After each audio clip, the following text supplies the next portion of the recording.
I think I've been on a romance binge recently.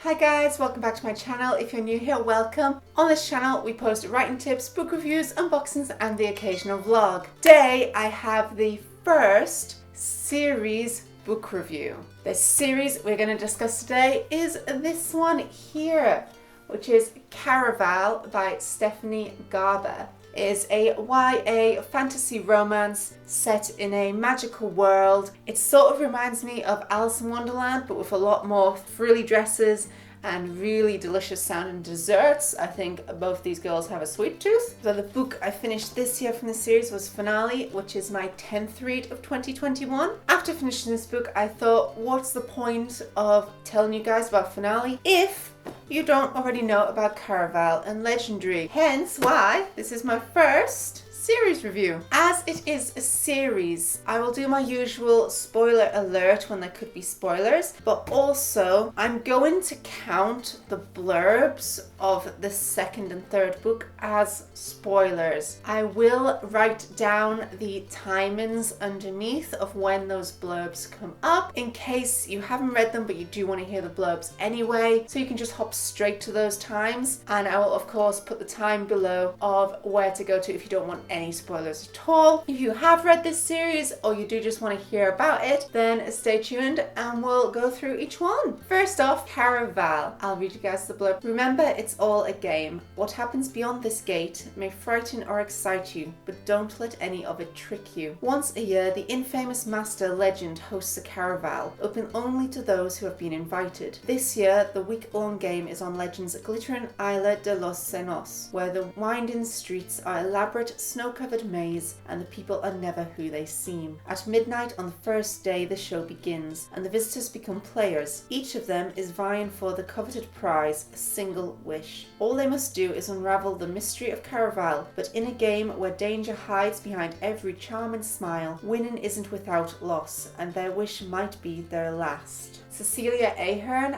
has written a review on that. If you don't know Cecilia Ahern, she is a romance author, and she has said, "I love this novel. It's a thing of beauty and the stuff of dreams." I definitely agree with that, of it being dreamlike and just very magical and beautiful. All the descriptions in this book are so vivid and just sweet. Everything is sweet, and the importance of the girls' dresses and things like that. It's really gorgeous to read. A beautiful story. It is about two sisters trying to escape the island that they live on. They go to Caraval together. They are separated, and then this book follows Scarlett, who is the oldest sister, as she tries to win Caraval and ultimately find and free her sister. First off, it's it's red. You know I loved coloured pages, guys. I'm a sucker for it. It is a short read. It's quite big writing. It is a YA fantasy, so it's not going to be as gritty or as detailed as, adult fantasies, but you wouldn't want that in a YA. And it is very nice. Stephanie Garber has a way of, I want to call it foreplay, but it's not technically that kind of foreplay, guys. This is a YA,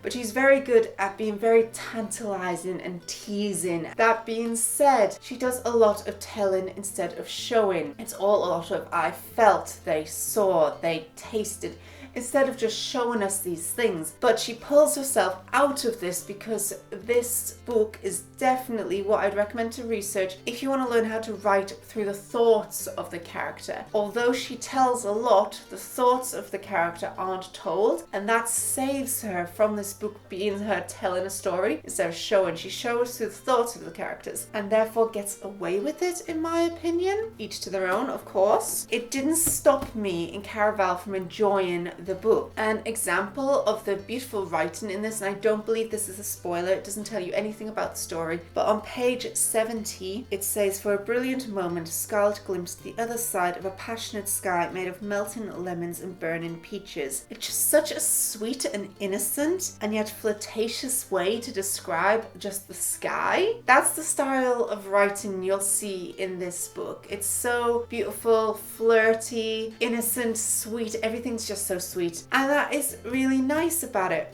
The other way that she definitely manages to stop the telling so much, even though there's a lot of telling, is the use of dialogue. Most of this book is either thoughts from the characters or dialogue between the characters. Because of that, it kind of covers her on how she does describe some things through telling. An example of the telling in this, I'm going to not mention the names of this so that it's not a spoiler, as it is from page 308, but that is: blank slipped a little, blank sighed dramatically, just then and a moment later. These are taken from one page, which is where the telling I'm talking about kind of comes from. But it didn't put me off Caraval. I still really enjoyed reading this, and the world that Garber creates is so encompassing and just beautiful, and you just want to be there, that I could forgive those little bits. I enjoyed this. Recommend it. Okay guys, I'm going to do spoiler alert here. I'm going to talk about the overall story and what I loved about it in Caraval, which could have some spoilers. If you don't want to see these spoilers, head to this time here. If you want to see the blurb for Legendary, which is the second book in the Caraval series, that time is linked below. Again, spoiler alert. So Caraval is a romance, and Scarlett and Julian's romance is the romance in this book. But something I did enjoy in it as well is kind of reminds me of Frozen, and that is the sisterly love within it. It's not just about the romantical boy meets girl romance. It's also about the love between two sisters and Scarlett trying to rescue Donatella. And I really like that about this. It made it more believable and more real and just a bit more modern as well. Alright, let's go into the second book of the Caraval series, which is Legendary. This book, again, look at how beautiful it is. It's orange. I love the orange. These are the Waterstones exclusive covers. Yeah, book 2. I will read you guys the blurb, and also this might tell you a bit about it, so on your own head be it. Caraval is about Scarlett, and from Scarlett's point of view. Legendary is from Donatella's. A heart to protect, a debt to repay, a game to win. After being swept up in the magical world of Caraval, Donatella Dragna has finally escaped her father and saved her sister Scarlett from a disastrous arranged marriage. The girls should be celebrating, but Tella isn't yet free. She made a desperate bargain with a mysterious criminal, and what Tella owes him no one has ever been able to deliver. Caraval Master Legend's true name. The only chance of uncovering Legend's identity is to win Caraval, so Tella throws herself into the legendary competition once more. Caraval has always demanded bravery, cunning and sacrifice, but now the game is asking for more. If Tella doesn't fulfill her bargain and deliver Legend's name, she'll lose everything she cares about, maybe even her life. But if she wins, Legend and Caraval will be destroyed forever. And this one has a review, I'm so sorry, I'm going to pronounce this wrong, from Saba Tahir, a spellbinding tale of sisterhood, love and betrayal. Again, I agree with that review there. This one is a romance between Donatella and Dante, who is kind of two people, as you'll see if you read this book, but it's also about Scarlett and Donatella. Again, Scarlett is worried about Donatella. Donatella will not tell Scarlett what's going on, but she's trying to win the game. This is a second Caraval taking place in a city. It is very close. Caravals normally don't happen this often, but for a special occasion it is. And in this, Stephanie Garber introduces the Fates. The Fates are magical beings. They're trapped in a deck of destiny, so they're not to full power, but they are dangerous. And Donatella's quest could also release them, which could also kill someone she cares about. But if she doesn't, she could lose someone else she cares about. All of it. Donatella cannot win in this book. It's so good. Really interesting. When I did start reading this one though, the telling started to grind on me a little bit more. Caraval, it didn't. This one, it did. I already know the beauty of Caraval. That's a lot less described in this one. It gets a little bit more gritty, but because of that, it distracts me less from the telling. Another thing to mention is the characters of Scarlett and Donatella themselves. Scarlett is mature and innocent and just a very sweet girl. She follows the rules and she's very protective over her sister. Donatella is a little bit more immature and yet more mature in the world of love. She doesn't believe in true love. She believes in kisses and lust and passion. And that's a really interesting thing to read about. But at the same time, she is immature in getting those pleasures and going through with her desires, whereas Scarlet is more guarded and doesn't give in to temptation. Donatella's all for it. She'll go for it, whatever, it'll be fine. And yet, she's so much more complex. She feels more jilted from her past life. Scarlet sort of made peace with it and instead has become the mother to Donatella. Donatella being the more childish, she just feels jilted from it all and unloved, even though she is loved by all for her beauty and her mischievous ways, I would say. My favorite character in this is actually Jax, who is one of the Fates. I found his character mixed with Donatella's just the most interesting, and traditionally for a YA fantasy, a little love triangle is formed between Donatella, Dante and Jax. I mean, you can't have a YA romance without having these love triangles. It's almost just the set rule. With the telling, in honesty, Garber is a master of writing beauty and passion and romance. But in this book, she writes a fight scene.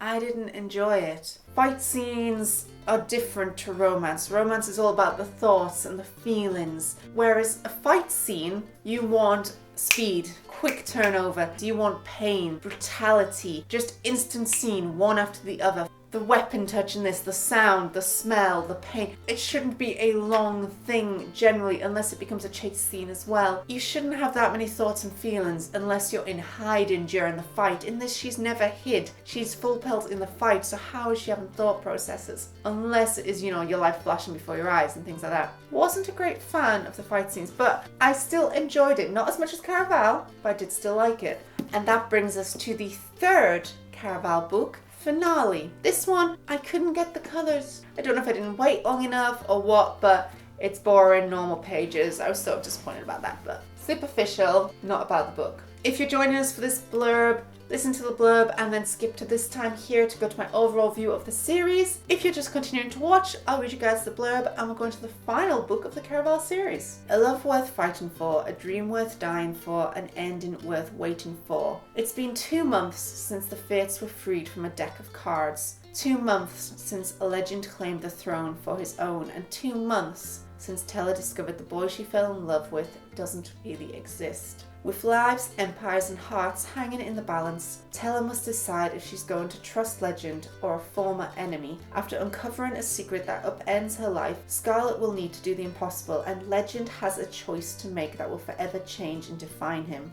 Caraval is over, but perhaps the greatest game of all has begun. There are no spectators this time, only those who will win and those who will lose everything. Welcome, welcome to Finale. All games must come to an end. And this review on here is from Publishers Weekly and says Stephanie Garber is a born storyteller. Skip to this time here, guys, if you just want to hear my overall view of the Caraval series. If you do want to stay tuned and hear all about this one, then stay tuned to this. Finale. No longer separated are the sisters. This book is written from Scarlet and Donatella's point of view, with chapters split between the two of them.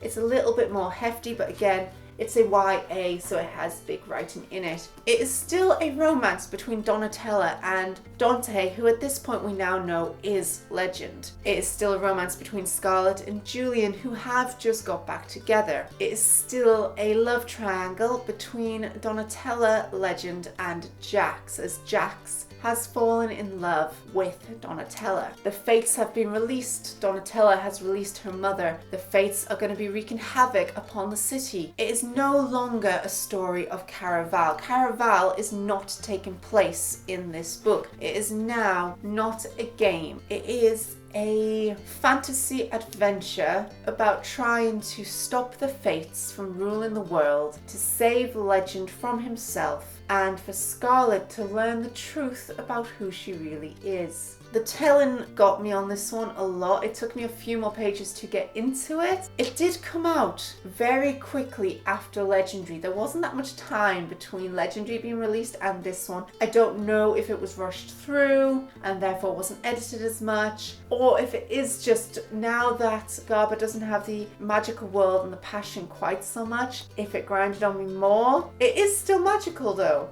The Fates are magical beings, but it's dark magic, it's sinister, there's a lot more blood, and there are a few more fighting scenes. Luckily not too many, because again, I don't like her style of writing the fight scene, but it did grip me eventually and I still did enjoy reading it. There is a quote I wanted to give you, and it sort of reminded me of Brian Jacks, who's the author of Red Wall. That is on page 21. The intoxicating scents of honeycomb castles, cinnamon bark pies, chamomile clusters, and peach shine floated through Tale's cracked window. Again, Garber describes desserts and sweet things so beautifully, and that reminded me of Brian Jacks' writing, because he describes the food in Red Wall just to the nth degree. There's more description in the food than anything else almost, and that's what this is like. And for that, it didn't disappoint me, and the romance and the passion is still there. It is still exciting. It's just the telling got to me a little bit more, and I don't know why. It just did, but I still really enjoyed it. Welcome back if you've been avoiding the spoilers. We're going to do the overview. Now, for those who are here throughout, I know my reviews got slightly smaller per book, but it's because it's the same author, it's the same world, it's the same characters, and unless I give you a full-on plot synopsis of each plot and how it works, I can't go into it much more. The characters mature, but they don't necessarily change that much. The world's emphasis changes. It stops being about, it's about Caraval, then it's not about Caraval. Pros of Stephanie Garber's writing and the cons of it are still all the same throughout all three books. Ultimately, I did really enjoy this book. It is a good YA fantasy romance. It is beautifully written, description-wise. There's a lot of characterization. It's definitely character-driven, but also has quite a good plot, especially in finale. It becomes a lot more plot-driven by that point. The magic develops, they get darker, almost like you age with the characters, and I'm not disappointed with them. Would I reread them? I would reread Caraval. I don't think I'd reread Legendary or Finale. Why this is, I think, is just because this is the world, it's brand new, it's so beautiful and described so much, whereas these two, you're slowly leaving Caraval, and I think it was Caraval that I fell in love with more than the characters. And because of that, these I would not read again, and this one I would. Would I recommend it to you guys to read? If you're interested in YA romance fantasies, then yes, I'd recommend the series. After you've read Caraval, you do need to read these. I wouldn't reread these, but you do have to, and you will enjoy them the first time round. I just wouldn't necessarily like them the second, but you might like it more than me. You know, each to their own. I read a lot of adult books as well as YA, so for me, when it was getting grittier and grittier, it wasn't gritty enough sometimes, but it is YA, and for YA it is very good. So yes, I would recommend it. Stephanie Garber is a very good writer. Although she tells rather than shows, she makes up for it in the characterization and the thoughts of the characters that she gives through, and also in the beautiful descriptions and the dialogue. Which brings me to my marks out of 10. I really struggled to mark this one because I did enjoy it, but it did have some flaws. But it is a YA, so I can't compare it to obviously adult literature. I gave this series a 7 out of 10. And thank you guys so much for watching. I hope you like what you see. If you enjoyed this series review, don't forget to subscribe to my channel. If you'd like to see as soon as I upload, click that little bell down below. You can also follow me on Twitter, Facebook, Instagram, or Tumblr. I post general bookish pictures, as well as my writing tips and unboxings on there. And thanks for watching, guys. Bye!